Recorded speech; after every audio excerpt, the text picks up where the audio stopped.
সাত সকালে রেলে কাটা পড়ে মৃত্যু হলো মাঝবয়সী এক মহিলার। ঘটনা উদয়পুর মহকুমার গর্জি পেরাতিয়া এলাকার রেল লাইনে।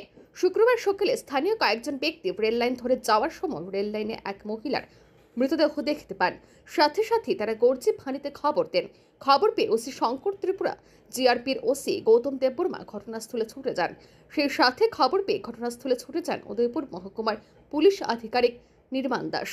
সংবাদ মাধ্যমের মুখোমুখি হয়ে মহকুমার পুলিশ আধিকারিক নির্মাণ দাস বলেন, মৃত মহিলার বয়স আনুমানিক 30 বছর। তবে মহিলার পরিচয় এখনো জানা যায়নি। তো কি কারণে এখানে আসে? সকালে খবর রয়েছে পেরাদিয়া নগরবন এলাকায় যে রেলওয়ে ট্র্যাক রয়েছে, ওইখানে একটি অজ্ঞাত একজন মহিলার মৃতদেহ রেল ট্র্যাকের পড়ে রয়েছে। ওসি গর্জি এবং আমি মুভ করি, তো তারপর দেখা গেছে সম্ভবত ট্রেনে কাটা পড়েছে। তো আমরা একটি ইউডি কেস রেজিস্টার করছি। ব্যক্তি কি কোনো চেনা গেছে বা কোন জায়গায় বাড়ি? না, চেনা যায়নি, আমরা আইডেন্টিফিকেশন করার চেষ্টা করছি। এখন কি পোস্টমর্টম করা হবে? এখন হসপিটালে নিয়ে যাওয়া হচ্ছে 4 PM। পুলিশ মৃতদেহটি উদ্ধার করে ময়নাতদন্তের জন্য হাসপাতালে পাঠায়।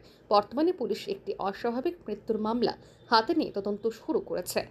ব্যুরো রিপোর্ট, আর নিউজ।